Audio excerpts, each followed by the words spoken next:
History happened everywhere. A random place, a random time, and a topic pulled from the hat. The challenge for one of us to go away and find out everything they can before coming back and revealing all to the other. You're listening to...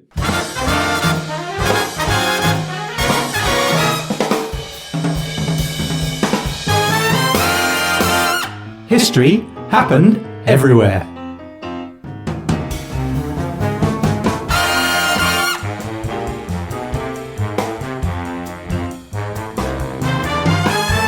Hello, I'm Pete Goddard, and you're listening to History Happened Everywhere. In the studio with me today is my good friend, colleague, and I'm pleased to say, co-host, Ryan Weir. Yay, it's me. How you doing, Ryan? I'm doing good, man. I'm doing good. I'm excited for today. I'm excited because it's our Easter special, and I love chocolate and eggs, so I'm assuming I'm going to get fed. You are, well, it's possible. You might have to wait and find out.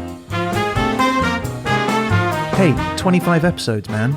25, congratulations, fist High bump. five. Oh, fist bump. High five combined with a fist bump for one of the more awkward exchanges. I'm so glad this is an audio podcast and nobody has to see that. Let's do it again properly. All right. Ready? Right. Oh, that was so uncomfortable. He high-fived my fist bump. I'm feel really creepy about that whole thing. We ruined the whole 25th episode celebration. That could have been a moment of joy, and it turned out to be a creepy, awkward exchange. Lacklustre cringe-fest. That's what we should put on the posters for these. Lacklustre cringe-fest. New episode coming soon. Well, they love it in Mozambique, let's not forget. They do. They love us. I wonder if they celebrate Easter in Mozambique. I think they probably do, due to Portuguese influence. Oh, happy Easter to you in Mozambique. Happy Easter, our Mozambican chums. And everyone else. So, Ryan, what are you going to tell me? Right, well, let's find out a little bit more about where we're talking about and when we're talking about. Let's go back, way back in time. Hit the rewind button. Okay, let's hit the doors later. So it's, the engine is running. Okay, so here we go. Right, and my country is Kazakhstan. Classic Easter country. Kazakhstan eggs. Right? Everyone loves a Kazakhstan egg. Everyone loves a Cadbury's Kazakhstan egg. Okay, here we go. And the time is... Okay, the Protestant Reformation, which is 1517 to 1648. Oh, that's feels okay. I don't know. Just over 100 years, 130 years. Obviously, we're not going to run the days later for the subject because it is Easter. So, Kazakhstan, 1517 to 1648, and the subject of Easter.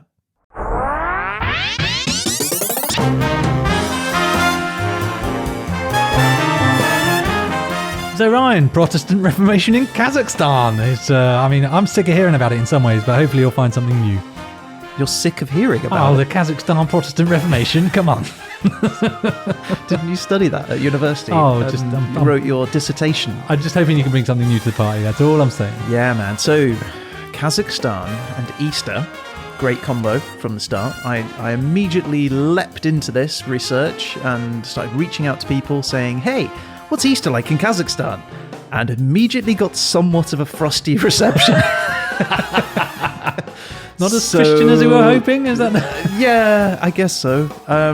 Yeah, so we'll come to that. But yeah, 1517 to 1648 is a very specific time period, about 140 years, and it is the Protestant Reformation. Again, we'll talk about that later. This was a really interesting one for me, and there's a lot of good stuff that was happening during that time period. But how about I orient you first as to where Kazakhstan is? I would very much like to be oriented because I'm not really sure. I've got a sort of rough regional sense, but tell me. Okay, well, episode 24, we were talking about Russia. That was your episode, right? Big old Russia. So you can probably picture that, and we've sort of oriented people around that. This is a bit like when we did Austria and Liechtenstein, because they're right next to each other, tucked on the edge.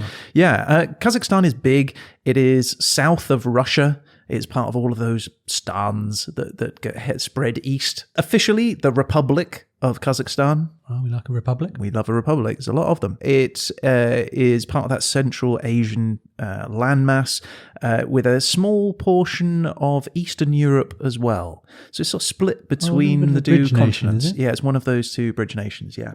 It's like Turkey. Remember when we talked about Turkey being the land bridge between Europe and Asia? Yes. Well, Kazakhstan is considered the land bridge between Europe and East Asia. Right. Similar sort of thing. It has borders with Russia, obviously, towards the north, China in the east, Kyrgyzstan, Uzbekistan, Turkmenistan in the south, so all on the southern feeling your border. stands now, yes. Those are the stands we were talking about. And Mongolia, whilst it doesn't actually border on it, it is only just 37 kilometers away. So almost touching distance if you had a 37-kilometer long arm. I have long arms. I could give it a go. Give it a go, right? How big do you think Kazakhstan is, given that you don't really know anything about it? How many Frances?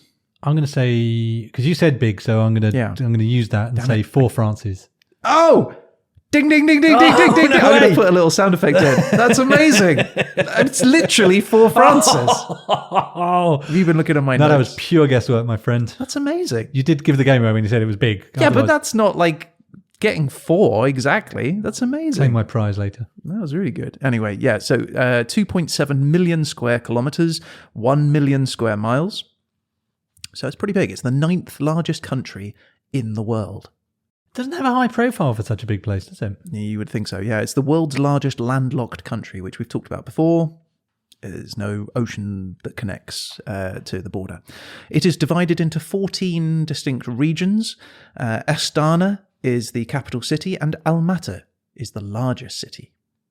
There we go. I always find that interesting, that seems to be relatively frequent, that the biggest city and the capital city are not necessarily the same thing. Yeah, not here in England, though.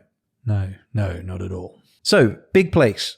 9th largest in the world, yet only 18.8 million residents. Wow, that's thin. Super thin. 20% are Russian. Did they have a similar The rest are a mix. Russification where the Russians were kind of being pushed in during the Soviet Union? Was that sort of... You will find out very shortly when we go through the history. But yes, that's pretty much exactly what happened. Oil and gas. Those are the big things that come out of Kazakhstan. It makes it the more financially dominant country in Central Asia because of that. And in fact, it generates, just on its own, it generates 60% of the region's GDP. Wow, but it doesn't bring in the people, funnily enough. Doesn't bring in the people. 19 million people. That's not very much. But then, you look at the sort of the geography of the area, and it's very sort of arid, desert-like area. So yeah, it's not a built-up area. Kazakh facts. I love a Kazakh fact. Kazakh facts. All right. Calais in France.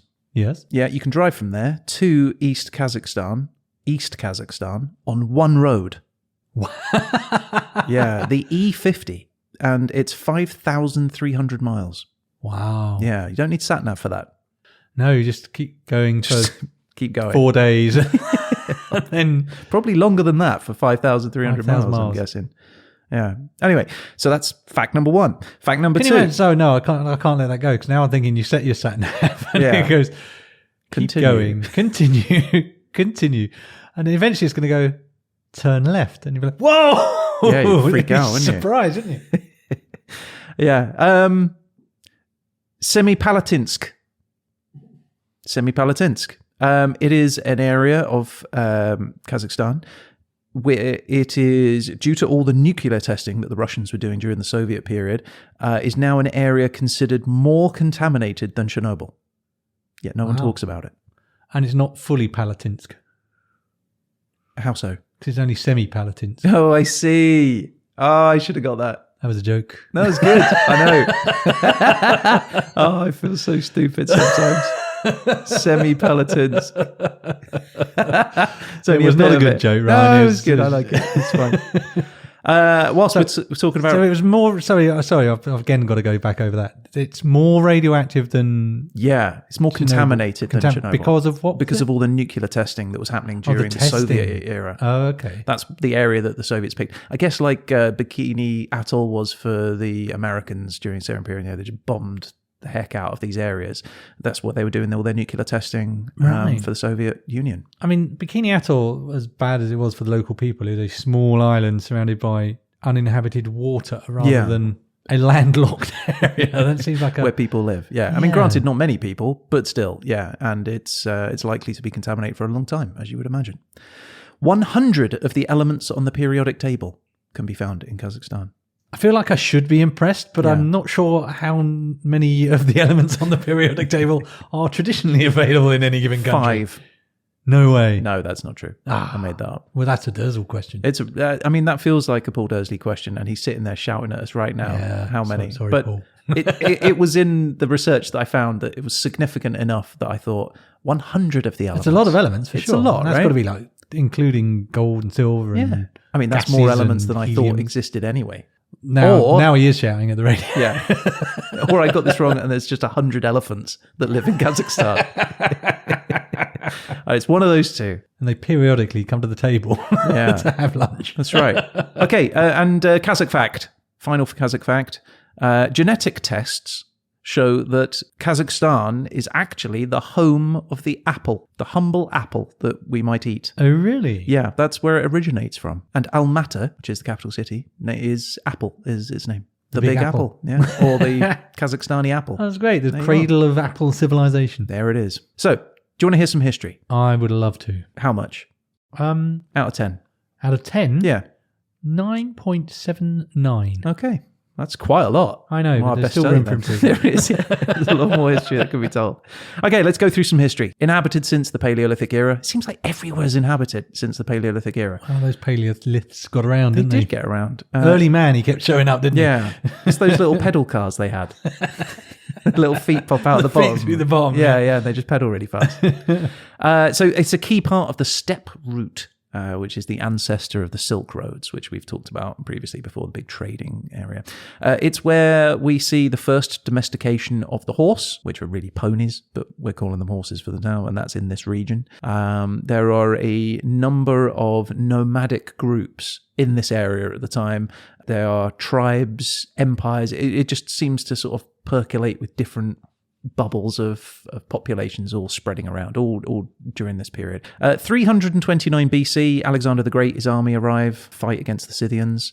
And then for 1,000 years, it's just this mix of tribes. They're just invading and settling, including the Arabs, who at this point start to introduce Islam. And that sort of happens, like I say, for 1,000 years, and up until around about the 13th century, and then things start to get a little bit more interesting. It starts to solidify in terms of culture and community. And much of that is due to Genghis Khan, who invades with his Golden Horde, which is like the western branch of the Mongol Empire. Western branch. The western branch, yeah. The regional manager of the western branch of the Golden Horde. I'm coming to destroy your town. Could just sign here. Thank you very much. Kazakhstan is then sort of just falls under a succession of those Mongol rulers. And for the next 200 years, it's nomadic life. It's where you start getting the Kazakh language starts to emerge. You start seeing more of the culture and the traditions start to kick in. The economy starts to cement itself. So a couple hundred years later, and the ruling structure changes.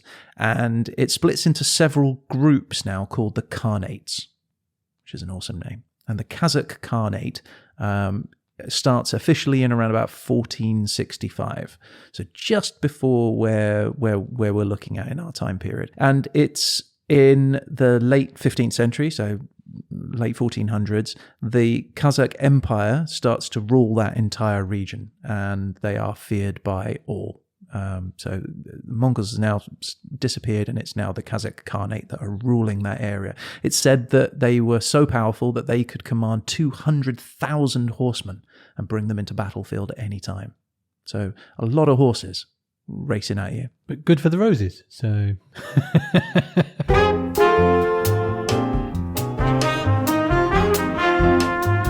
Which brings us to our time period, kind of there, about 16th century. And as we've said, so they're now ruling pretty much the whole of the Central Asia. And at the head of the empire is a guy called Qasim Khan. And he ruled the Kazakh Khanate during 1511 to 1523. So he was only there in 12 years.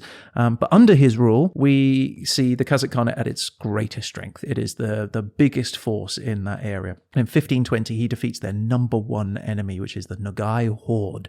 And he expands expands their borders even further. Population reaches about 1 million people. It's a huge people that he's looking after. And you'd think that his focus would be on making sure that his borders are protected and all those things, but actually he was a big supporter of the arts. He loved literature, religion. He allowed Islam to sort of become a firm part of their culture and have this huge sort of importance on the Kazakh society, which still lingers there today. So do we know, I mean, what is a Khan is presumably a leadership title, is it? Yeah. Is it sort of like, I guess, a sultan and a king, and they're all sort of equivalent leadership? The Khan titles? is at the top, so the king, I guess. And and so his empire starts to become known. He starts getting a bit more worldwide recognition. So Europe starts to become aware of the Kazakh Khanate, and their reputation starts to expand out into Western Europe. Becoming an influencer.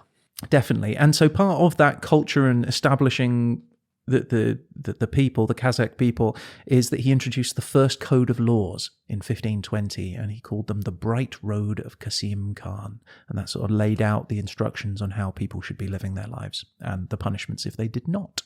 You can see that's quite a clever naming, isn't it? Because if you said, well, the Bright Road of Kasim Khan says you should do this, and you think, well, that does sound like a book I should be following. Yeah, the Bright Road. Okay. Yeah, fine. Yeah, exactly. So by the end of this period, the Kazakhs had almost entirely converted to Islam now.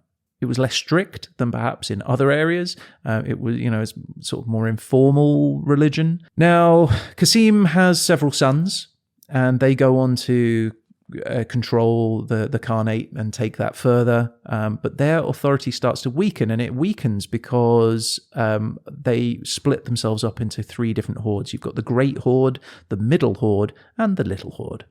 You don't want to be head of the Little Horde. Oh no, the Little Horde's coming. It's like, come on, guys. We're scary though. We're the fierce Little Horde. Yeah, you're still the Little Horde. You're still the Little one. But in each of those hordes, the Khans had to rely on the tribal chieftains, which were known as the sultans. So they're like the next step down. So you had to rely on those guys. You had to keep them in favor, but they were just massively unreliable. And that was a real problem. If you're rushing into battle and suddenly the tribal chieftain just isn't there with his people, that's an issue. And so that is an excellent understatement. Yeah. Charge. Oh, it's just me then. Damn it. Sultan!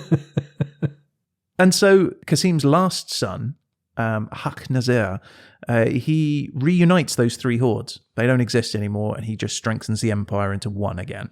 But temporarily, this doesn't last. By the 17th century, the empire starts to fragment again for pretty much the same reasons. And by 1731, the Kazakhs have to go to Russia and say, hey, we need some help from these rival tribes that are stepping in and trying to take, and are taking over our land. So the Russians, rubbing their hands profusely, advance into the Kazakh steppe. Delighted to help out. Delighted to help out, indeed. And by the mid-19th century, they start to rule Kazakhstan as part of the Russian Empire. That's where the colonization starts. After 1917, the Russian Revolution, that area, the territory, is reorganized several times. And in 1936, it's made part of the Soviet Union, known as the Kazakh Soviet Socialist Republic, which is quite a strong name, isn't it? And up until 1991, Kazakhstan is the last to declare independence from the Soviet Union. And that brings us up to where we are today. That was a good tour. I like that. Thanks, man. So do you want to hear the Kazakhstan national anthem? I'm hoping for something martial and exciting. All right, let's have a listen, shall we?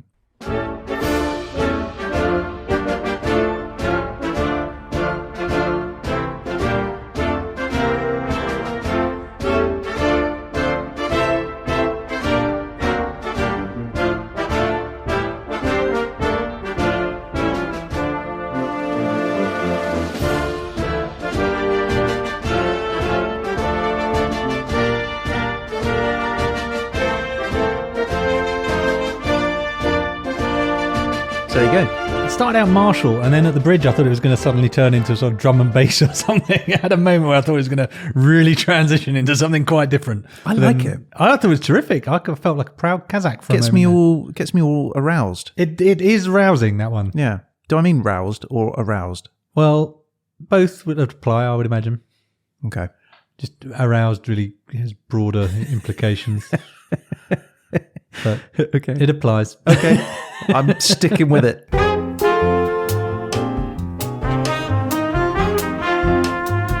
back just before we leave the history and the time period. Let me tell you about 1517 to 1648. Because I didn't know very much about this. I had heard of the Protestant Reformation and I knew bits of it. I hadn't put it all together and I didn't really understand it. So let me just run you through. Good to know what the Protestant Reformation is, given that that's the period we're talking about. Indeed. So, 1517, a German monk called Martin Luther thinks that the Catholic Church is just a bit too strict, right? And it's too powerful, it's too corrupt, and taking things too literally, right? Like the Catholic Church is saying this bread and wine, once you eat it, actually literally turns into the body and blood of Christ. Luther was like, it's symbolic, it's just bread and wine, and it's not really blood and body. So this, amongst a number of other things, he writes a document called the 95 Theses, and he nails it to a church door. He nailed it. And so a group of people come along and they're like, what's this? Stuck to the door. I'm going to read this. And they're like, this is kind of cool. I agree with this. And those people start to follow Martin Luther, and they become known as Protestants. Oh. Right? And so Martin Luther and his Protestants, attempt to reform the Catholic Church. They start to try and get it to make some changes. Now, the Catholics famously don't want to make any changes. They like the way that things are, and so they don't make any changes. And so for about 140 years, there is this split in theology, and it divides Europe. There are those people that absolutely support the Protestant theology, and there's those that are deeply rootedly Catholic and don't want to see it changed. So some Protestant ideas are adopted, and other countries just ignore them completely, especially the Catholic-based countries. The Spanish Inquisition is formed to root out Protestants. It's a period of revolution, of war and persecution. And in Russia, the first Protestant churches are starting to be built. German missionaries are heading into that area, out onto the steppe to convert the Kazakhs into the Christian way of life. So that's where we are, and that's how that sort of ties in somewhat with what's going on in Western Europe, with what's going on in Central Asia. Okay.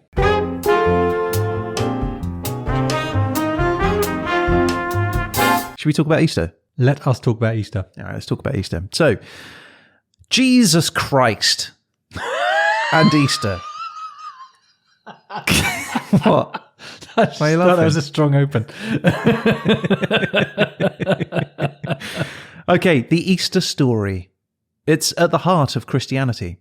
It remembers the story, for those people that don't know, of Jesus Christ's execution by crucifix, his body being buried in a cave, and his subsequent resurrection by God. That's the story.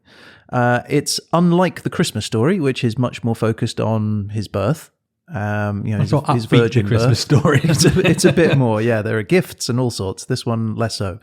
Easter commemorates the sort of that belief that Jesus sacrificed himself and endured great suffering to redeem humanity from sin. It's why many churches in Eastern Europe consider Easter to be more important than Christmas, and it's why it's celebrated in a larger scale in many cases. There are two main churches which celebrate Easter.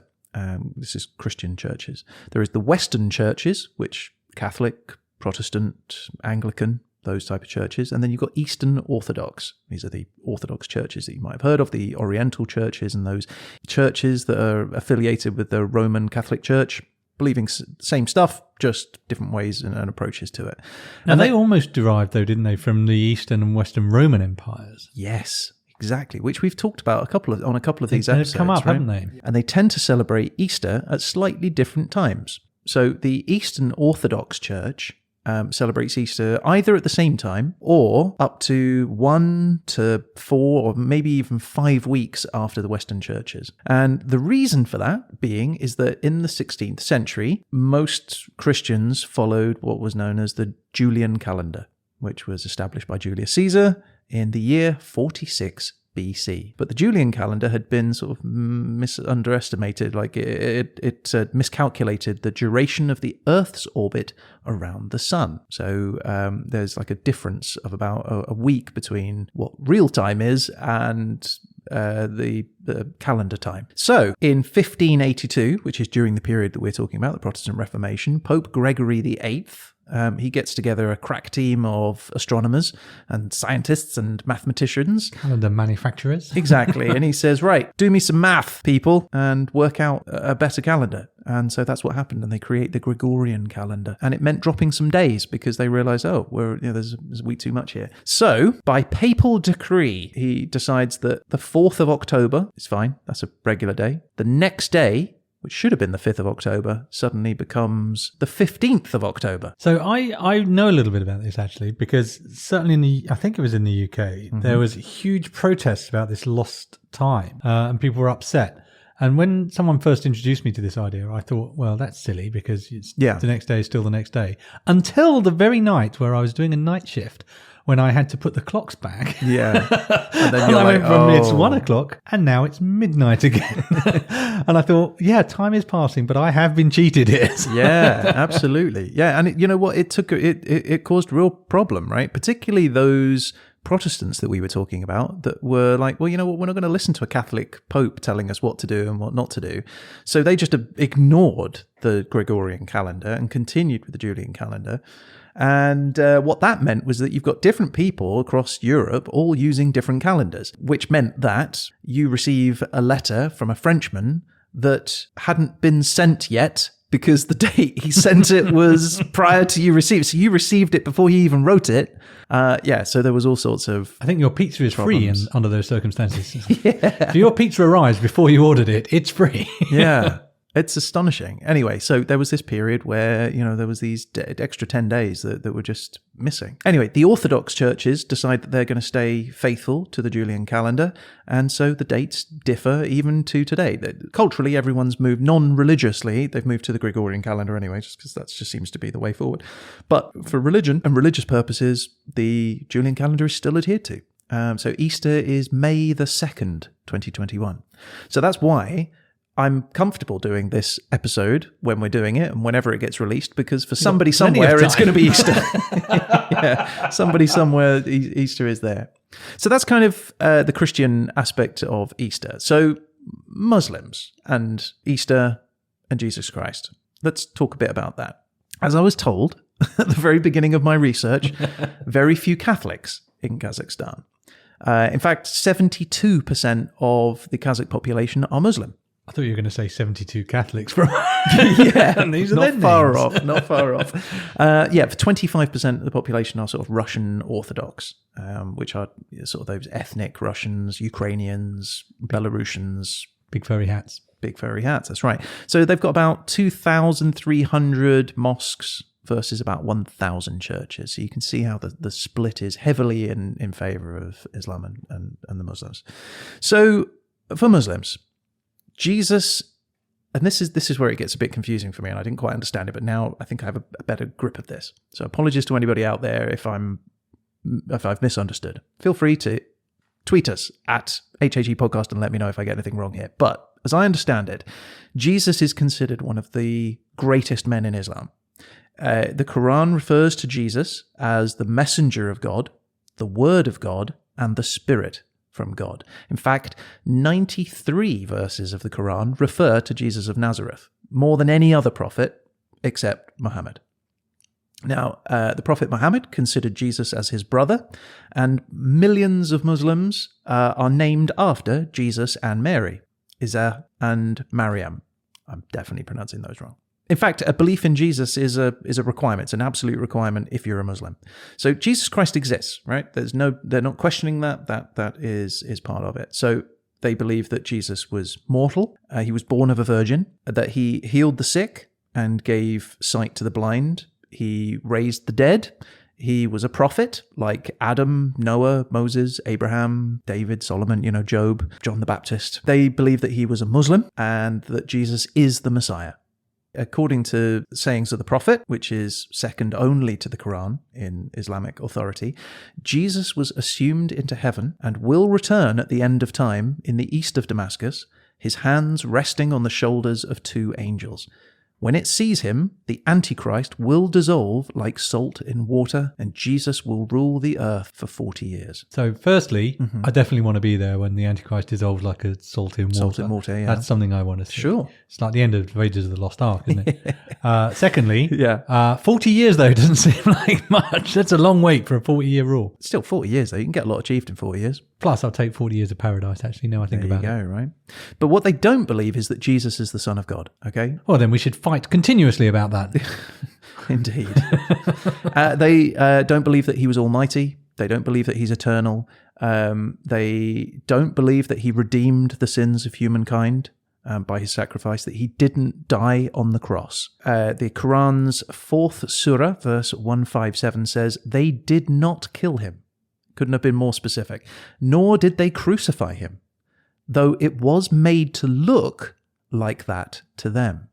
So this is where there is some sort of variation in that interpretation amongst the faith. Some say it was someone who people mistook as Jesus on the cross, Judas. In some cases, some people think it is. Some say that God changed someone's face to just resemble Jesus in that sort of Mission Impossible style way where they face changes, and that Jesus was actually spared. Some say that God changed the vision of those who witnessed the event. So they thought they were seeing Jesus, but it was just they were mis-seeing. And then there were some that say that Jesus was nailed to the cross, but he survived it. And the resurrection was actually a resuscitation because he survived. He never actually died. So there's loads of ways that could work, right? That's a lot of different ways that could be the case. Yeah, but that seems the point being that the key part of the Christian faith isn't something that the Muslims believe in. However, Muslims believe that the holidays of every religion are the right of the people who follow them. In fact, part of being a good Muslim is in protecting the rights of everyone, no matter their religious beliefs. They have no problem with non-Muslims celebrating non-Muslim holidays, but Easter is a celebration based on that idea, that Jesus was Allah's son, who Allah allowed to be killed for our sins and then resuscitated. And they don't believe that, and so they just don't celebrate Easter. That being said, in Kazakhstan, there are some children, Muslim children, sometimes knock on their neighbors' doors and say, Christ was resurrected, and then be rewarded with illicit Easter treats, cakes and so on, by these neighbors. Right. And they will go door to door in these apartment complexes, just literally filling like their swag bag with treats. I mean, the deal is, do you want to party or do you not want to party? Because those are your options. I'm going to go with party. Yeah. So there you are. I like it.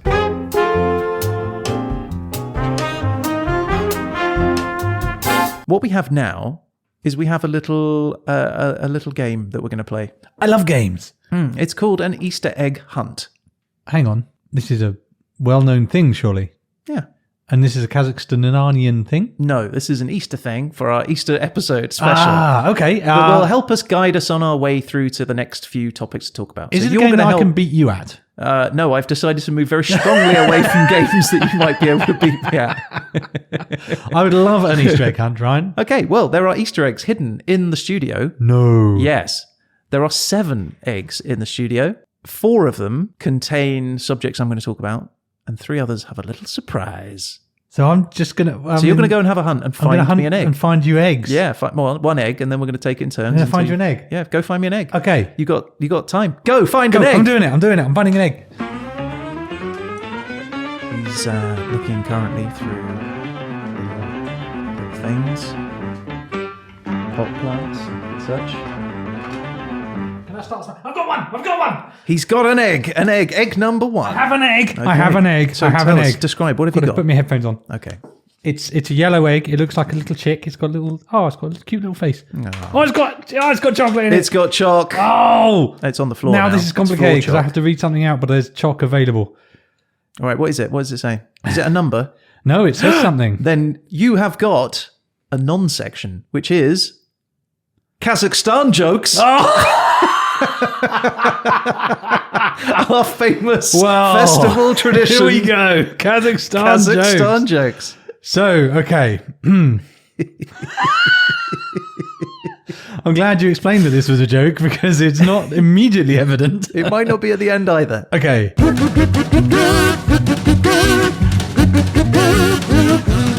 If Nyman kissed you, count your teeth. Huh? Yeah. Right? Teeth? Nyman? Do you like that one? I have no idea what it means. I didn't know either. So this was a request that I put out on Reddit for some Kazakhstan jokes on our Kazakhstan. So thank you everyone who submitted your jokes. You did a great job. And this one in particular, I had to ask as well because I was unclear. In fact, I had to ask about most of these jokes because I didn't get them. But then you would be. They're regional, You're not right? Kazakhstani, exactly, right? And they're cultural. So this one, the Nyman is a Kazakh tribe, and they are known to be quite thrifty and careful with their That's stuff. a good joke then. On review, I'm going to say it again. Say it again. If Nyman have kissed you, count your teeth. Right. That's good. That's actually good. I like they'll that. have stolen your teeth. I approve. That's a thumbs up. Kazakhstan jokes. Kazakhstan jokes.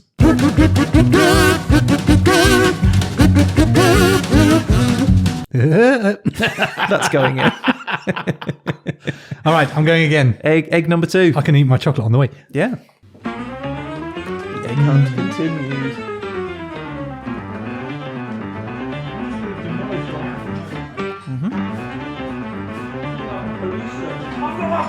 Ah, he's going number 2. I've got one. I've got stop the clock. Stop the clock. Stop the clock. I've got him a chocolate. Easter egg number Read 2. my chocolate. Oh, hang on. There's more chocolate. All right, I have a... Oh, I've got a number. Oh, okay, cool. And the number is Yeah. 3. Okay. The mysterious stone eggs of Mangashlak. Firstly, I love the word mangoslak. Yeah. I'm already in. Okay. So these are the mysterious stone eggs of Mangashlak. The Mangostal region is in western Kazakhstan, okay? And it's mostly desert. There are mountains and mountain ridges. All across the region, scattered in their thousands, as if dropped from the sky, are enormous, almost perfect spherical stones. These are a natural phenomenon. Some are the size of beach balls, some are bigger than cars. These are enormous, and they are quite stunning to look at. They are a sort of a red, yellow, ochre kind of colour. So are they standing on their own, or are there like a bunch of them all around the just place? rolling around. Oh. Yeah, they are estimated to be approximately 120 to 180 million years old, these stones. And they appear almost unnaturally perfect, as if they've been produced by machines. They are flawlessly round in many cases. I feel a Ryan trademark conspiracy theory coming It's on. coming up. Only an alien could produce these rocks. That's right. It's true. Let's not go down this road, but it's true. It's a mystery. No one's solved it yet. That means that it's still in there as an option. Rocks. They perch on hilltops. They are in ravines. They are everywhere. They're just scattered like billiard balls, basically. And they have been interpreted as being everything from giants' cannonballs to prehistoric eggs. Sometimes they even appear in like mile-long lines, like a necklace of beads. According to folklore, they represent the bodies of attacking invaders frozen into place by a powerful holy man, which is kind of cool. I like that. That's nice. That's one theory. But most scientists believe that they are developed on because the area used to be a seabed, all right? So they think that perhaps they were created a bit like a oyster pearl, like how you'd have like a bit of grit in an oyster and then dirt and things attract to it and it sort of creates the pearl around that piece of dirt. They think maybe these stones were something to do with that, where like all the minerals was that a science calcify around someone's it. Just... Yeah, no, these are scientists believe it. That's what the prevailing theory is. However, there is one geologist who thinks that actually, and this is kind of cool, is that they are the result of electricity in the Earth's crust. So if you go down into the crust, there is this underground lightning, and it strikes by volcanism as the Earth's crust is sort of moving around. So these mile-long bolts of lightning that shoot through the Earth, and they create plasma fireballs, which is just badass. Well, you had me at plasma fireballs, obviously. Fireballs. And that these plasma fireballs pull together minerals from the crust, and then they get rolled around between the layers of rock like grains of flour in a millstone, and then those are just deposited out onto land. I like it. I'm not sure what to believe, but I'm excited. Yeah. Anyway, And I love the word mangaschlack still. Mangaschlack. So there you go. Those are the mysterious stone eggs. Mysterious Stone Eggs of Mangaschlack. Of Mangaschlack. I mean, if someone offered me a book called The Mysterious Stone Eggs of Mangaschlack, I would read that immediately. I would drop everything to read that book. And it contained plasma fireballs. Well, I mean, how has this not been written? I don't understand. Yeah. This story needs to be told, Ryan. That's true. Right. That was that one. We've run to the next egg hunt. But before you begin, I've forgotten something very important for your egg hunting. Divining rods. Yeah, pretty much. 1 second. Egg finding device. Is this rabbit ears by any chance? It does feel like rabbit ears. It's rabbit ears. I can feel it. I can sense eggs. I can sense eggs. I can sense them now. Whereas before you were just And now I was just stuck, guessing. right? I was just looking around like some kind of idiot. human idiot. But now I've got Now you rabbit look like powers. you are going to be going so for it. awesome.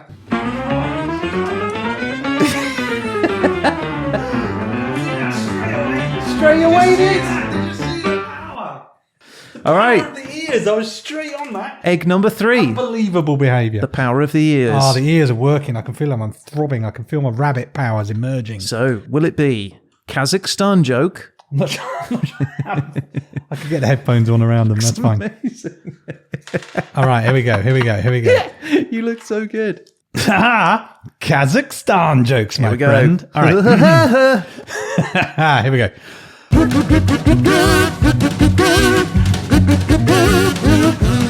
If Kazakh says he doesn't brag, he brags about the fact that he doesn't brag.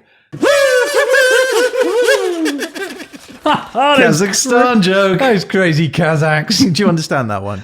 Yeah. Do you understand that one? Yeah, they just can't help bragging. They're braggarts. They brag. The Kazakhs, they're just bragging all the time. joke, I'm a Kazakh. Look at me. Oh, got all my bragging skills. It's a good They joke. got bragging skills. It's a good joke. I like it. Yeah. I'm going again. 4 out there. Hidden somewhere. Some are trickier than others. He's rooting around in the foliage. Will he find egg number 4? Egg number 4. Will it be a Kazakhstan joke? Yeah, go on. Egg found! All right, here we go. So, will it be a Kazakhstan joke? Tension builds. Here we go. Oh my God, there's like an essay in this one. Kazakhstan jokes. Okay. This is a longer There's joke. several pages. Yeah, there's several pages of joke on this one. It says to be continued on this one. Okay. Are you ready? Yeah. Are your sides sufficiently bound ready together? to split. Okay.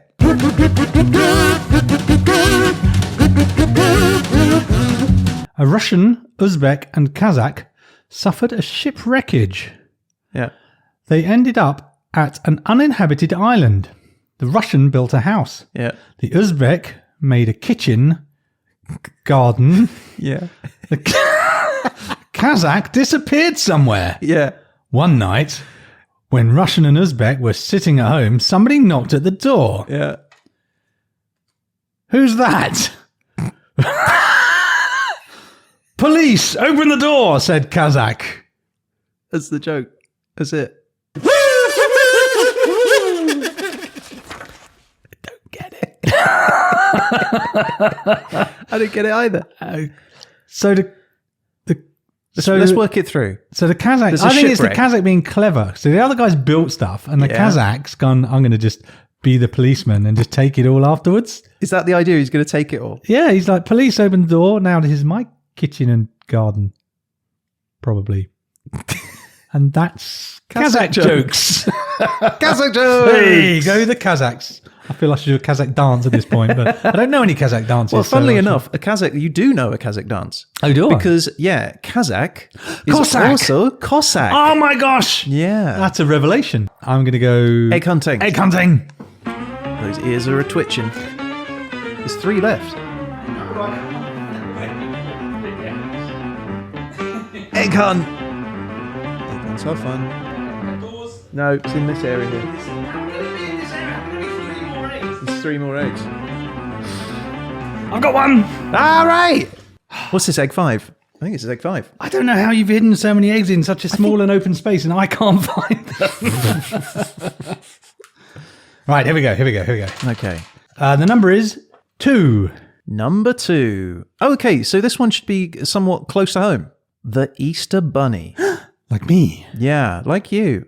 Otherwise known as the Toloi hare. That's what this section's called. In the ancient pagan festival of Easter. Again, I don't know how that's pronounced, so I'm just going to say... Easter. Easter. Like, you have to be like old world spiritual. Easter. Anyway, in the ancient pagan festival of Easter, they honoured the goddess of fertility and spring. Now, just so happened that the goddess's animal symbol was a rabbit or a hare, which traditionally symbolises fertility because they're good at that. Having relations. Famously busy on that front. Sexual relations with each other a lot. Yeah, high reproduction rates, that's why. Ancient Egyptians, they saw the hare as a symbol of fertility too. The Greeks believed that the hare was a hermaphrodite, in that they had sexual organs of both. And the idea that a hare could reproduce without loss of virginity led to the association through the Christian church of the Virgin Mary. And so you start to see the hare and the rabbit become a motif in a lot of the medieval church art. Illustrated manuscripts, paintings, a virgin and child, there'll be a little rabbit in there somewhere. All linking it towards fertility. And so it becomes adopted pretty much as the symbol of Easter through that connection, the fertility and spring. In Germany in the 1700s, inspired by Santa Claus, there comes Osterhase, or Osterhose, who was a hare who would lay colourful eggs as gifts for children who were good. Well, the Osterhase has been very busy in your apartment, right? He sure has. Now, there is only one species of hare native to Kazakhstan. That lays eggs. Yeah, chocolate eggs specifically. And it is the Toloi hare. It's about 2 feet long.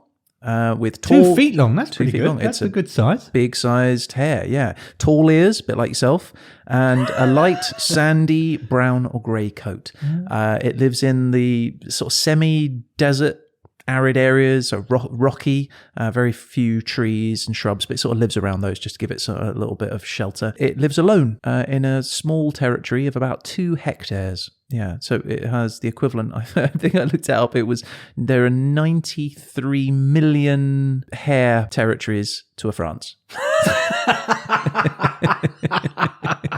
All right, that's good to know. Yeah. Unsurprisingly, hare country is smaller than France. Yeah. And it reproduces quickly, but a little less than other species, perhaps because of the environment, I don't know. Only 1 or 2 times a year, producing about 1 to 9 hares. So I guess 18 a year. And it reaches sexual maturity only after 6 months. Well, that's part of how you get busy, right? Nocturnal species, which makes sense, given its nocturnal activities. Know what I mean? I certainly do. It can run really fast, up to 50 miles an hour. No way! That's pretty fast. I love it. Yeah. And it digs a burrow, like you would expect a rabbit or a hare to do, but only when it's breeding. Doesn't want to be showing off. It's likes it private. But otherwise it just sort of scrapes a little depression in the ground and just lies in it to go to sleep. Isn't that sweet? I don't know why I like that fact. When it's colder, it digs a slightly deeper. It just lies in a little hole. Just goes to bed. This will do. This is it. I can't be bothered to dig further. It's hunted, as you might imagine, for its meat and for its fur, for food, medicine, and clothing, used for felting. Anyway, it does not lay eggs, so far as we know. I mean, it just doesn't. It's just a mammal, right? No, we don't know. We don't know. Okay. Yeah, and that will be forever a mystery. Forever a mystery. All right. More eggs. How many left? Hang on. We've got 7. 2 right? left, I think. Okay. No, 2, 4, 5. Yeah. Okay. I'm going. He's off. Ears don't fail me now. Oh, you were very warm there. I have it. Hooray! Fiend. Egg number 6. It's a number. It's a number. Number 4. Number 4. Okay. Let's talk Nauryz. Sorry. Nauryz. Nauryz. Yeah. All right. Said. Let's talk Nauryz. Let's talk Nauryz. Well, you talk Nauryz, and then I'll talk Nauryz after that. After I've spoken about it. Okay, Nauryz. It's a festival. It is celebrated by hundreds of millions of people every year, which is surprising. I've never heard of it. Passed us by, didn't Yeah, it? it did, yeah. Many of which are in Kazakhstan. It is a big festival there. It's the holiday festival. It marks the arrival of spring, and it's the start of a new year. It literally means new day. It's an ancient holiday, and it dates back over 5,000 years. And it begins with the origins in Zoroastrianism. Do you know Zoroastrianism? I'm aware of it. I know a huge amount about it. I knew nothing about it. So let me tell you a little bit about Zoroastrianism. Firstly, before you do, it is the coolest named of all the religions. Oh, for sure. Absolutely. Yeah. Also known as Mazdayasna. Also a great name. It's got 2 great names. Mazda being a god of light, hence Mazda light bulbs. There you are. That's exactly right. It's one of the world's oldest still practiced religions. So old, 5,000 years. It's based on the teachings of the prophet Zarathustra, or Zoroaster, as the ancient Greeks called him. So let me tell you about Zoroaster. Zoroaster was getting fed up with war and rape and pillage. I'm fed up with it myself, so I can understand how he feels. Okay, well, he's 30 years old, and he gets a vision from a being of light that tells him the secrets of the universe. Pretty good, isn't it? Had he been drinking, just for the record? It's entirely possible. There is one, this is what he's told, all right? Because immediately he just goes and tells everyone. There is one eternal God, known as Ahura Mazda, which means wise Lord. And this Lord is good and loving and wise. He is the creator of the world. Then there is the destructive force, the one called Angramenyu, who is darkness, deceit, death, and decay. And he wants to destroy all things in the world. I hate him. Well, quite right. Well, Angramayo is not a permanent presence, right? He can be killed off. All you need to do to kill off Angramayo is to have good thoughts, good deeds, and good words. And so that's people who practice Zoroastrianism. That's what they practice as a philosophy, is good thoughts, good deeds, good words. I mean, that's good advice for living in general, isn't it? It's really awesome. I mean, genuinely, as I was reading through all this, I'm like, I kind of like Zoroastrianism. It's really cool. And we'll go through it. Everything revolves around the battle between these two, good and evil, the light and the dark. It's said that their battle will continue for thousands more years until a savior appears called Seoshant, who it just so happens to be born to a virgin mother. I don't know where you might have heard that from before. That's a familiar tale, isn't it? Yeah, and he will lead the charge against the forces of evil and bring about the end times. This is the times where the bad guys will be burned by rivers of molten metal, the gates of hell will open, and all the damned souls will be released, and we'll all live together in eternal bliss. And so this was the chief religion of Iran for like 1,000 years. Really long time. And broader than Iran, it was part of the Persian Empire until around about 650 AD, when the Islamic forces step into Persia and they start to persecute the Zoroastrians. So they flee Iran and they go to India and they create the Parsi community, which is still the largest community of Zoroastrians on earth. Beyond that, they migrate across the world, and you can find Zoroastrianism in Singapore, Hong Kong, Zanzibar. I might have a go myself. Yep, Freddie Mercury's parents, Zoroastrianists. Oh, yeah. Yeah. Anyway, so that's where this comes from. And Nauryz, New Day, it represents a feast day in Zoroastrianism. It celebrates the arrival of spring and is a victory of light over darkness. So over those two forces we were talking about, and that's what it represents. And that's what everybody, still to this day, hundreds of million every year, that's what they're celebrating. I can get that. I can get behind that. Spring is, it's so primal, isn't it? That urge to get out and celebrate and emerge from the darkness. Dark nights, yeah, into the light, exactly, where things start to grow again and things are born and it's happier times. We're starting again. We're Exactly doing this. Right. And so you want to celebrate. And so, yeah, it's birth of the new year. Mother Nature is going through its renewal, its new cycle. And so it's a big old holiday. In Kazakhstan, the whole month of March is known as Nauryz. So we're in Nauryz right now, as we're approaching the end of March. Happy Nauryz, everyone, in Kazakhstan. Indeed. And it's celebrated mostly over several days from March 21st, and that's when the public holidays kick in. And celebrations are everywhere. They take place on squares, parks, streets, in houses, all across all regions and cities. So this is going to go on our visit list, isn't it? Kazakhstan during Nauryz. During Nauryz, absolutely, yeah. And so people focus on the idea of renewal, obviously, for starting the new year, rebirth, and the chance to start again. So it's a kind of way of wiping the slate clean. People celebrate with their family, with neighbors, friends, strangers, and so on. And you might say, approach somebody and say, "Cock dem tudi." Cock dem tudi to you too. Spring is born. You might shout that. I like it. Yeah. You might say, "Nauryz Miami Kitibolsin." Nauryz. Achmol Bilsin. Oh, yes. I haven't finished yet. Oh, Again, pronunciation apologies to everyone. Happy Nauryz. Let white be in abundance. And white is milk, essentially. So let milk be in abundance. Happy Nauryz. Let white be in abundance. Shorter version of that, if you see somebody like a friend, I guess the informal version of that would be just Nauryz Kutibolsin. Happy Nauryz. Nauryz Kutibolsin, right? And I would say Bogui Bolsin, which just means same to you. You too, buddy. Yeah. So there's house cleaning, settling debts, forgiving past offences by others, poets. It sounds something we could all use in our lives. It sounds great. It genuinely sounds great. Poets are called in. They compete in competitions. There is... I do want to pit poets against one another. Yeah, in a big old fight. There is national wrestling. If you could combine those two things, that would be great. There are horse games, Kizkyu and Baiga, different games that you play with your horses. Open air theatrical performances. And I like this one. Girls and boys play on these really large log swings. They're like 3 meter high and 6 meters wide, these swings. And 2 people stand on a plank, essentially, facing each other and swing, back and forth. But it's the opportunity for boys and girls to actually interact with each other. Historically, in fact, it was the only place where they could talk to each other, boys and girls. So it was like it's got this reputation as being quite a sexy place.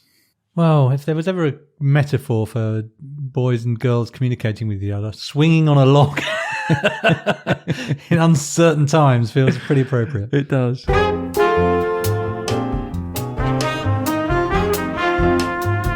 So those are some of the things that happen in Nauryz to celebrate.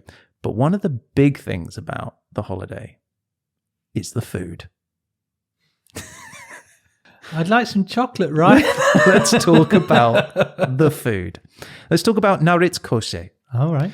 The main dish, the symbolic dish of Nauryz is the koshe.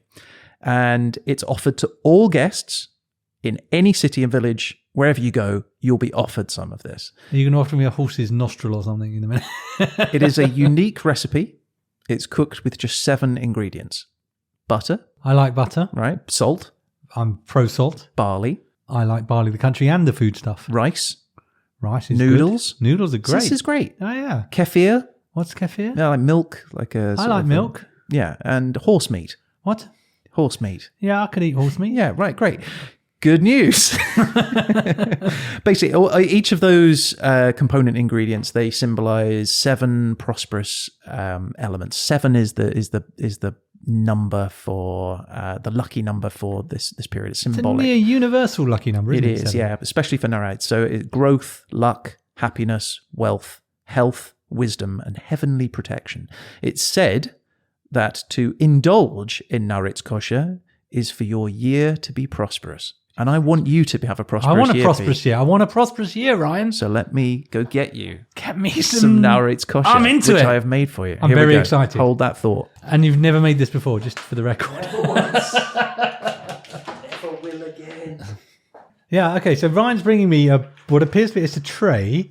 And now there's some very serious looking Tupperware coming out. My nervousness levels are increasing, I'll be honest. He's opened up what appears to be a kind of a yogurt. That's exactly. Oh, it looks quite thick. It's quite thick. I'm going to do your big and it's come out of the fridge, so it's a cold, thick. A cold dish. It looks kind of a porridgey. You can serve it hot. It's porridgey. It's got I can see noodles happening. Yeah. I can see noodles. It's very thick. It's white. It looks. There's lumps of some things in it. Happy Nauryz, Ryan. This is for my. Here we go. So, I mean, I'll be honest. It sounded really good when you explained it to me as a sort of steaming bowl of Nauryz broth. Yeah. The refrigerated looks. I mean, how are you finding this? This is the national dish. It's very Can you see the horse meat? I can see the horse meat chunks. I might start with the horse meat chunk actually. Do it. That's, I've never had horse meat before. So. Well, here we go. Oh no, the horse is good. Yeah. All right. Boiled for 2 hours. The horse meat. That's how you get the flavour out, isn't it? For sure, yeah. So I'm going to take a spoonful of the whole thing. There's noodles kind of hanging off. There's very white. You can exchange these things, by the way. So there's 7 ingredients. You can. So you Exchange don't them for have if you don't like. You could put chocolate in it if you wanted, but if you don't like noodles, for example, you don't have to put those in. So Okay. this is it's flexible in the sense as long as you've got 7 ingredients in it. All right. So I've got a big spoonful of it. I've got some noodles. I'm assuming there's barley in here. There's barley There's in there. rice There's rice in here. in there. I've got a good bit of horse meat. I can see that. Yeah. I'm going to do it. I'm doing it. Do it. Go for Here we it. go. Enjoy. Your face is a picture. Do tuck in, Pete, because there's a lot of it. I don't know how much. There's really a lot of it. There's probably a litre of Nauryz kosher I here. think the audio does quite how much of this there is justice. The good news is that if you were there, It's got a every sour- house you go to, you would get a bowl of this. That would be really something. And you would have to make it and prepare it for people that were coming to visit you. So I don't. The component.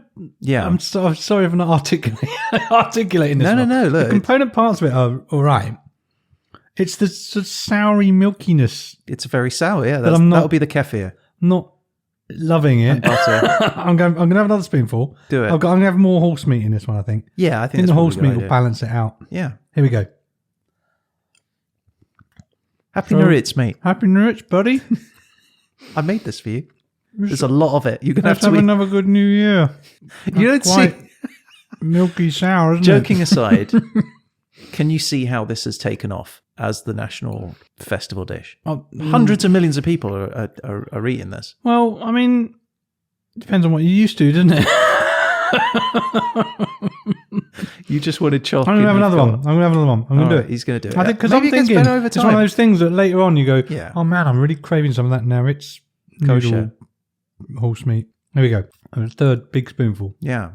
How's the rice, by the way? Is it cooked? Is it a bit crunchy? Hard to tell. I don't think this is my cup of tea, to be honest with you. Is it not? Is it not? Okay. Well, look, I think, Pete, you've done a fabulous job. You've I eaten like at the horse, least... though. The horse is all right. I've never had horse before. That's all right. Well, there you go. It's just horse. Right. Okay. Well done. I'm going to take that away, put that back in the kitchen. And There's so much of it. yeah. Well, I'll tell you what, and I'm going to go and clearly you're going to want to you're going to wash that down. So let's talk about the next thing on the list. Oh my God. Your face alone is telling me the next thing isn't a nice glass of chocolate milk. Yeah, it's a can of pop. Right. The next thing, so these are the 2 dishes, right? Well, not dishes, but Nauryz kosher is the main dish. Then as a supplementary drink is kumis. So kumis is a fermented dairy product. Ooh, Right? boozy. Boozy, exactly. And it's traditionally made from mare's milk.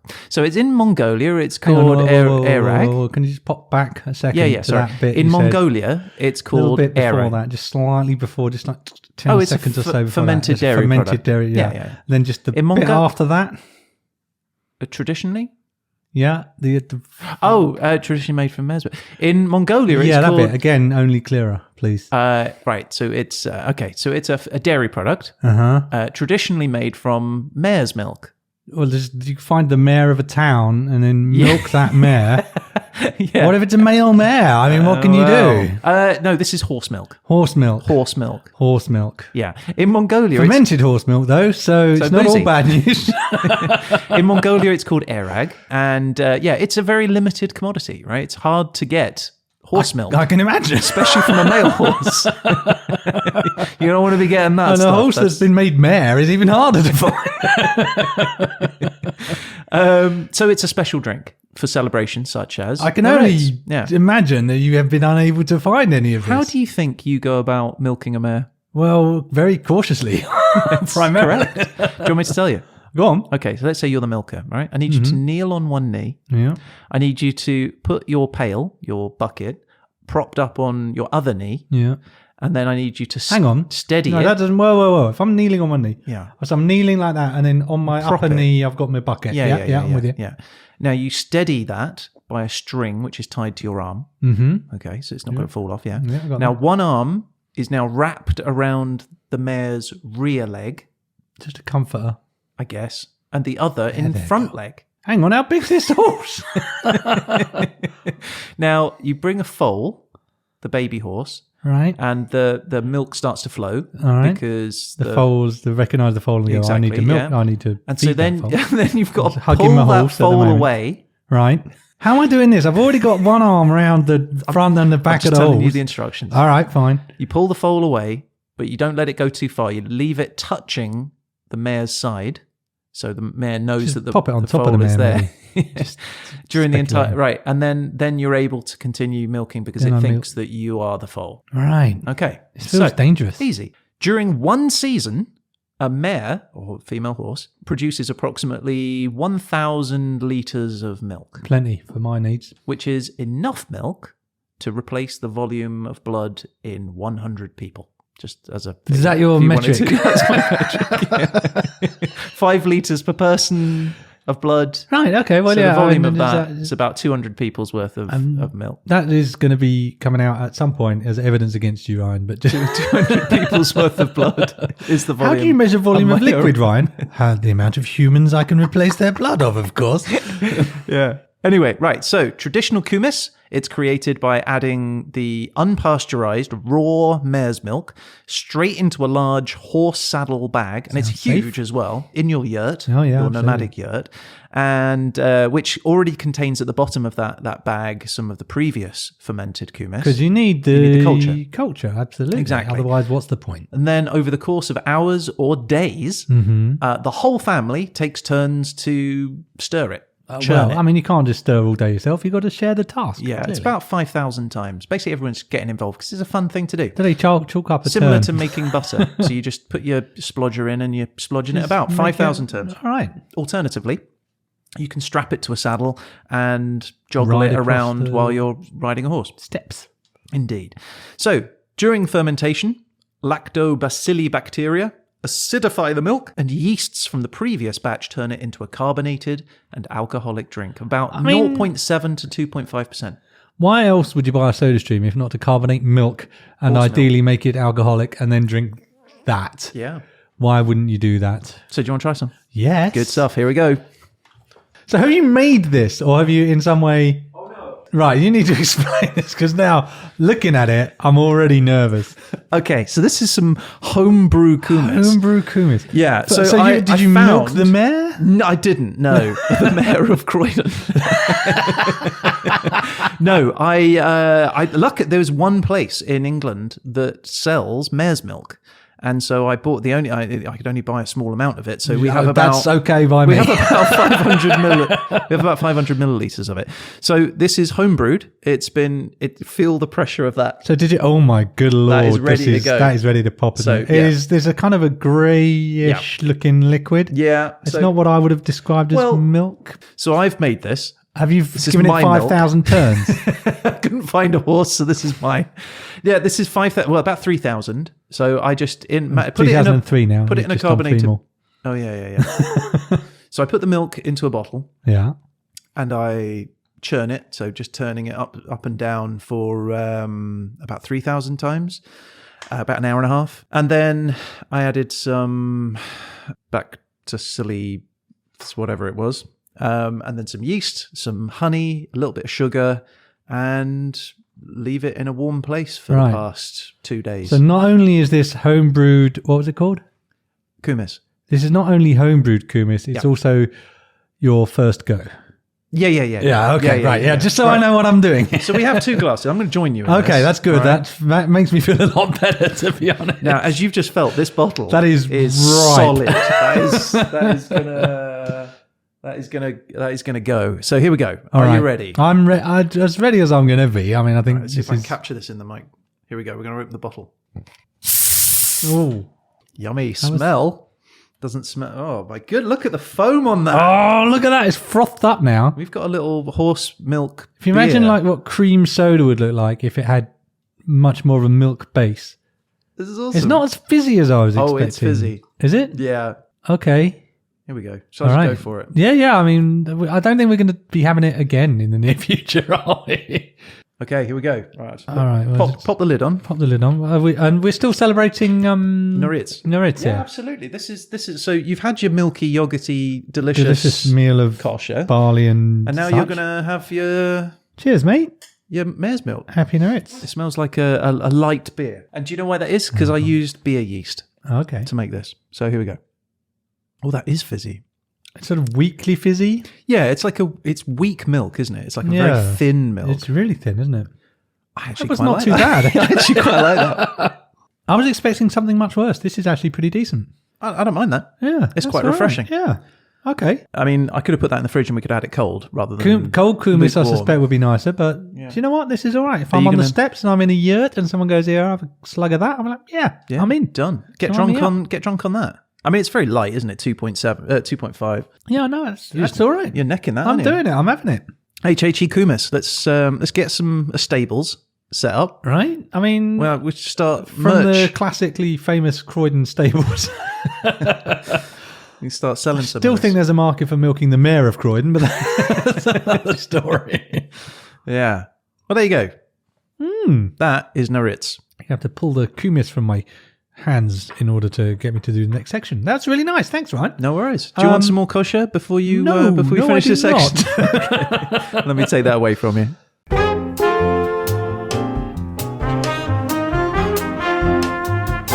You're cold there.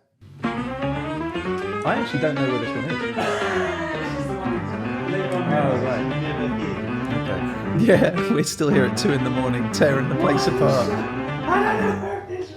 Yeah. Tear the drywall down.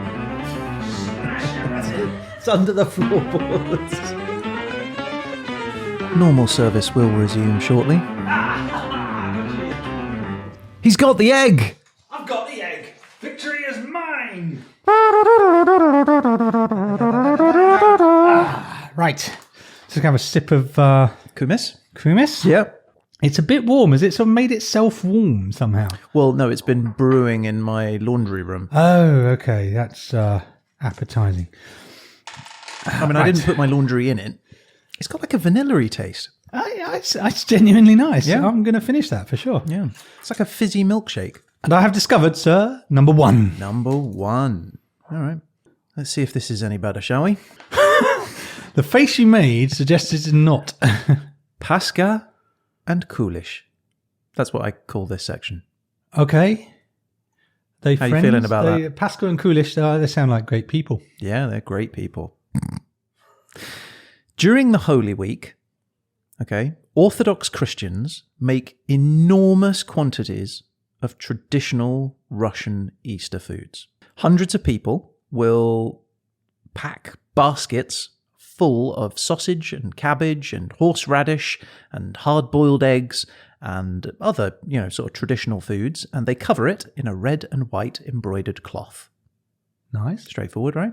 Then they bring the food to the church on Great Saturday, which is the day before Easter Sunday. Okay, so they're at church. During the midnight Easter service, after the Paschal Vigil, which is basically the official celebration of Jesus' resurrection, all the food is then blessed by the priest. So all the food will be outside the church because they can't fit it inside. So he'll go out, literally hundreds of people will be gathered around by candlelight and waiting for their food to be blessed by the priest, who comes along, sprinkles holy water on it, says a few magic words, and away we go. At 4 a.m. on the Sunday, after the hour in which Christ is said to have risen from the dead, quarters of hard-boiled eggs are handed out to everyone. Have a little quarter of a hard-boiled egg. Vodka and champagne are poured. I can see your little face eager to see whether or not there's going to be vodka and champagne. If I get an egg at this point, I'm going to be disappointed. And everybody it just sets about eating everything. Okay, so it's a celebration at this You've point. been waiting until 4 a.m, so you're probably going to Jesus. be keen for vodka and egg. Absolutely. So everybody's eating everything, all these sausages and cabbages and all that stuff. And they finish with the twin desserts of Pascha and Kulish. So let's talk about Pascha and Kulish. I think we should. Pascha. It's the name for a Russian cheesecake. Okay. It's shaped in a 4-sided pyramid. It's this really bizarre shape, which is like a sweet, creamy cheesecake And it's decorated often with like glacé fruits, just sprinkled around it. Now, that pyramid shape, 4-sided pyramid, it represents one, the church, Calvary, the hill that Jesus died on, and also the tomb that Jesus was buried in. So it's a symbolic cake. It is made using foods that are forbidden during Lent. So it's got cheese, specifically tvorog cheese, which is known as farmer's cheese, but over here in the UK, cottage cheese, ricotta, that sort of thing. Right. But it's like drier cottage than cheese, farmer's cheese, right? Cottage cheese was called cottage cheese because it was the sort of Farmery early cheese, making yeah. cheese that people would make at home. As it turns out, cottage cheese is a little bit wetter, but yes, farmer's cheese, tvorog is a drier cheese. Butter, sour cream, raisins, vanilla, candied fruits and nuts, all those things, they're banned during Lent. Now you're allowed to have them. So they pop them all in a cake, put it in this big pyramidal shape, and away it goes. It's really striking, and you could decorate them all, and it's a beautiful thing to behold. It's white, and the white symbolizes the purity of Christ, the Paschal Lamb, and the joy of the resurrection. So it's, again, this hugely symbolic dish. It's made using a mold called the passionitsa, which is either wooden or these days plastic. The one that I've used is plastic. And it's made of sort of 4 sides, so 4 tablets. And on the inside of those is cut out letters X and B, which stand for Christos los Crias, which sounds Mexican in my language. But I'm sure it's Christos los Crios, which means Christ is risen. And there are other images as well they're emblazoned on these things, so often to do with the resurrection or the suffering and the resurrection of Christ. So you've got the cross on there, you've got spears, sprouted grains and flowers, things to indicate, sort of that change. But if you don't have that, some people just use like a simple clay pot, pop it in that, and it's all about that, getting that pyramidical shape, which is quite beautiful. So I've made you some pasca. Hooray! Right? Do you want to see it? Yeah, I do. All right, let's go. You've done well so far, so I'm pretty man. excited. This is going to be good. All right, well, here we go. I'm going to go get it. Right, he's headed to the fridge. He's got a spring in his step, like it's gone quite well for him. He's returning. He's closing the fridge. He's got his back to me, so I cannot see it. There's no spoilers. So it's on a plate, a standard sort of white round plate. Yeah, do describe it, Pete. What are you looking at? So The pyramidical shape. Is that striking you? Height-wise, it's about maybe 1 centimetre. It looks like a puddle. It's a puddle is blob? what I'd describe. A It's a puddle / blob. Yeah. A white puddle. Yeah. He's decorated it with flowers in his defence. Yeah, Eastery. On the puddle of what is allegedly The a pyramid shape, though. It's the pyramid, right? If you imagine you had a pyramid and then you melted that pyramid into a puddle, that's what we've got. Interesting. I mean, I value your interpretation. I don't see what you're seeing. I see a beautiful pyramid shape. No, look, we're joking. This is a very badly visual, wrong, hasn't it, Ryan? It's gone very badly wrong. The pyramid shape. I didn't. You're supposed to sieve the cheese to get all the moisture out. I don't think I did that long enough. Because what happened when I pulled the plastic sides off of the mold was it just collapsed into a blob. Is really the best way of describing it. I mean, it's a nice blob. I'm sure it'll taste delicious. It's a lovely blob.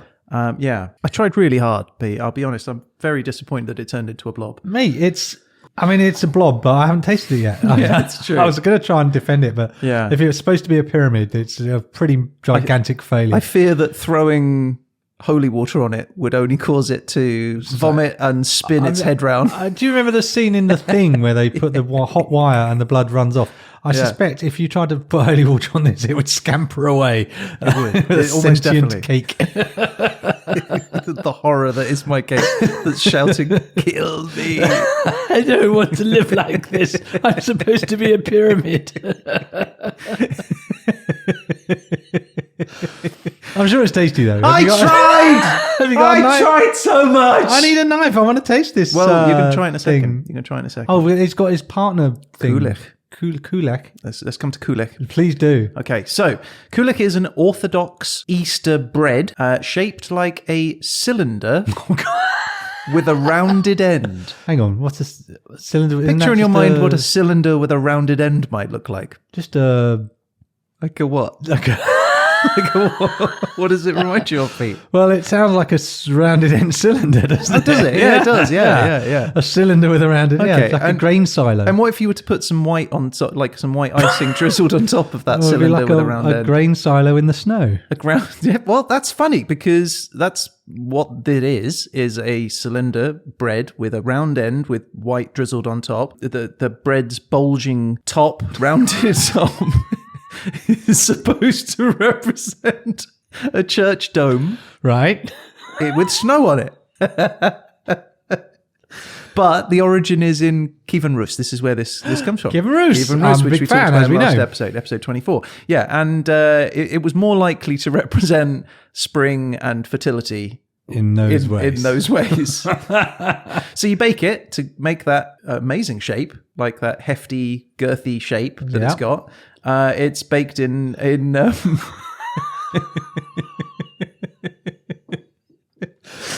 in tall cylindrical tins, like baked bean tins. Did you have to buy a mold for this? No, baked bean tins. I bought fruit tins, and you literally like a lot of the recipes just use a tin can. You so want to see this thing. Well, it's coming. Literally.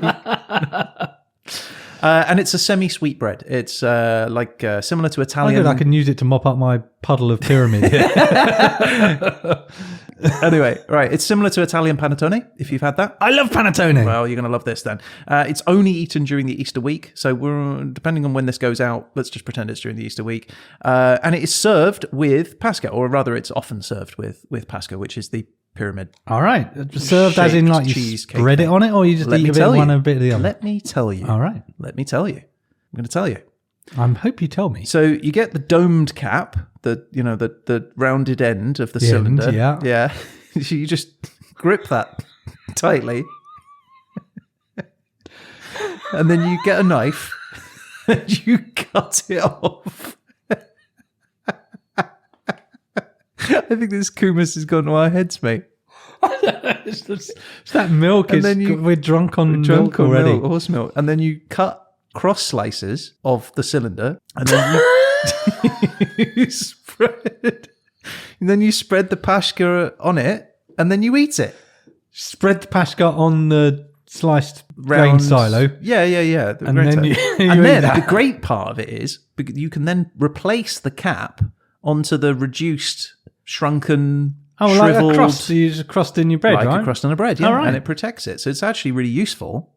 It just gets smaller and smaller as you're using it. It's a helpful end. It's a helpful end. And so, yeah, and then when you've got the cap and the just like it's just like a little mushroom. Yeah. Just the bottom bit and the top bit. Connoisseurs of these people, they recommend. They pop it in their mouths. That's a tasty treat. They pop it in their mouths as a tasty treat.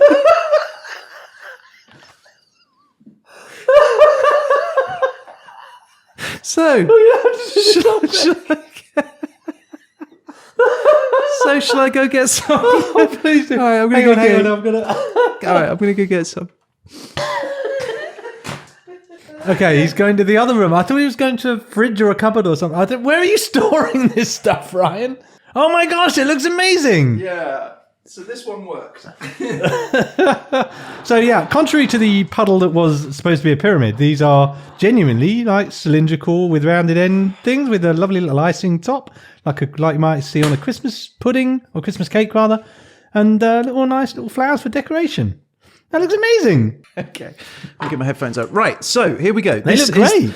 So this is the pasca. They're both called pasca, but this one is also called kulich as well. This was just easier to just sort of say. So we have, so we've got a knife here. So we've got a choice of 4 different sizes. So pick one which feels more relevant to you. I think the larger one or the small one? It's this one, this medium-sized one with a solid girth seems like something that Okay, I've also got one here for the connoisseur if you wanted one without the icing. Oh no, we need the icing. Right, so I'm gonna take it just under the end. Under the rim. It's kind of squeaky. I'm going to cut a slice for you and a slice for me. Okay, that sounds good. How thin? Well, I mean, like bread size, I guess, yeah. Right, so that's happening. and then I'll pop the lid back on to preserve it as per your instruction. Yeah. All right, here we go. It's quite solid, actually, isn't it? Mm-hmm. Okay, and I'm going to... hang on. Oh, crikey. Oh, there's a knife here. Right. There you go. Spread some of the pyramid Pasca. on a slice. Oh, that's quite soft. I thought that would be... Well, this is the thing. Maybe I took the sides off too soon because maybe I hadn't This was never going to stay up, mate. This is like a... Fair enough. I should have strained the cheese more. I have a bit of that. Thank you very much. Spread a nice bit of that. I'll have one for myself. Hang on 1 second. Yep. Just going to pop this one on. A bit of that on there. I can smell it. It's a very pungent smell. Not the bread, the cheesy thing. Okay, let's try. These are edible flowers, by the way, on these. Oh, okay. The little spring flowers. You can eat one of those. And is that a traditional decoration, or do you just thought you can flowers do. would be No, you appropriate? can. You can put like hundreds of thousands, like the little sprinkles. You usually put on the kulich. On the pasca, you can decorate it with. It's usually like the candied fruits and things. Right. So cherries and. I'm going for it. I've got a good spread on here. I'm going to have a good old. All right, let's do it. Here we go. Let's do it. Here we go. All right. Happy Easter. It's a known fact that chewing sounds make great audio entertainment. And don't wind people up at all. This is really good, actually. Cool. I have to say, Ryan, it don't look nothing like a pyramid, but it tastes pretty good. It tastes like ice cream, melted ice cream. Yeah, it's really sweet, isn't it? Yeah, it's melted ice cream. It's the smell. It's very vanilla-y. It's delicious. I love ice cream and vanilla. I like it very much. This would have been better had it have been blessed by a priest, I think. Even your unholy delicious treat is still nice. Well, thanks, man. Well, there you go. That's really good. All right. Yeah, it's a success. I think that's, visuals aside, I think that's an absolute success. I mean, I don't know what you're saying. I see a pyramid. All right, don't forget to put the cap on the bread. There we go. Look at that. Isn't that awesome? All right. No, that was really good, Ryan. Well done. And that's it. All right, bye. I mean, I've got nothing else. That was amazing, man. You've fed me. You've some nice things. You've taught me an enormous amount about Easter, about Kazakhstan. Yep. You had a big challenge because it was an Easter special in a country that doesn't celebrate Easter. Not entirely. I think you've risen to the challenge and done an incredible job. So thank you very much. That was both fascinating and, for the most part, delicious. Thank you very much, man. Cheers. Happy Easter. I'll raise a glass of fizzy horse milk. Happy Easter or Happy Nauryz. Happy Easter, Happy Nauryz, happy whatever you may believe out there, people. Believe.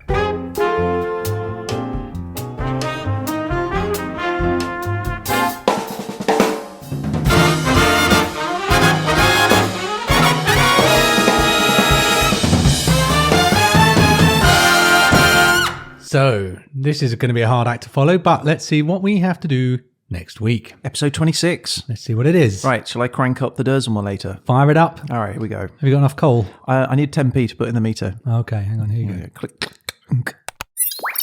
It's going. Can you hear it?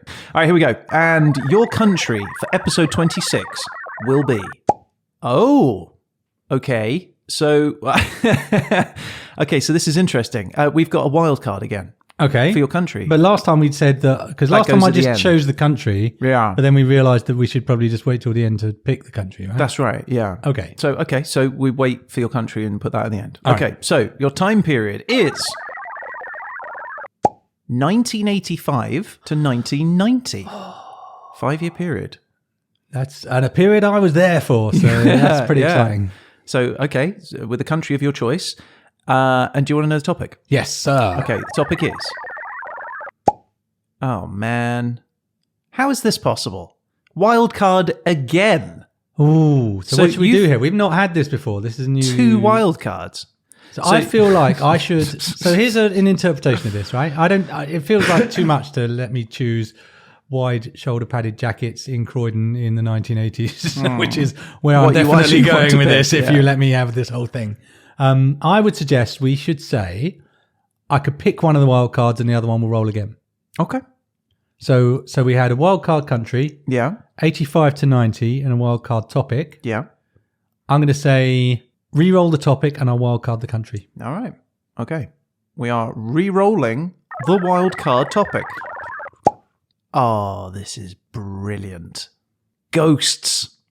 Ghosts in the 1980s. Ooh. I don't think I could have been more happier about a topic unless it was aliens. Yeah, but I'm going to have to do it. Yeah, but I have to sit here and listen to it. Oh, that's true. You're going to enjoy this, aren't you? Ghosts, right. So Ghosts in 1985 to 1990. Oh, so you've got to pick a country now, haven't you? Yeah. All right, so we need to hit the 30-second thing. Timer starts now. Okay, so I want to be somewhere where there's ghosts in the 80s. So it doesn't have to be super old. It could be recent ghosts. Somewhere with a good tradition of spookiness and superstition. Ideally, that will be mostly in English so that I can research it properly.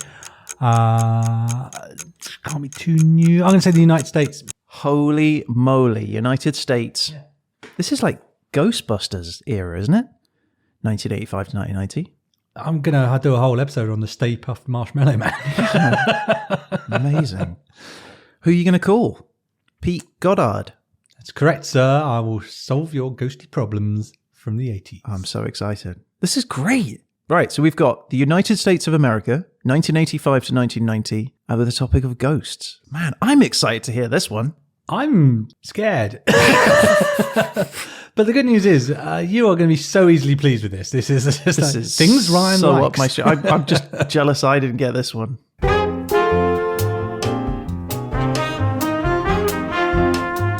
So that is the end of the show for this week. Thank you very much for listening. If you'd like to get in touch about any of the things we've talked about in the episode, we can be found on our Twitter account, hhepodcast, or you can email us, hhepodcast@gmail.com.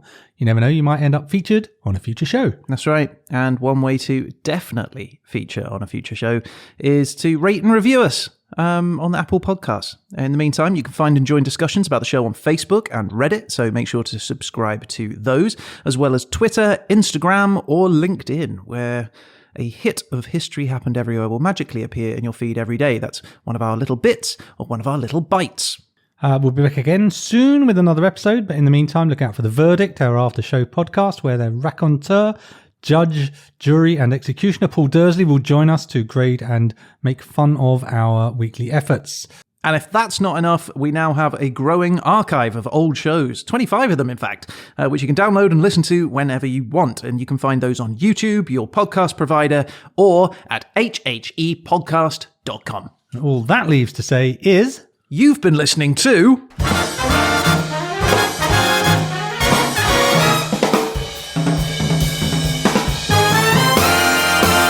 History Happened Everywhere.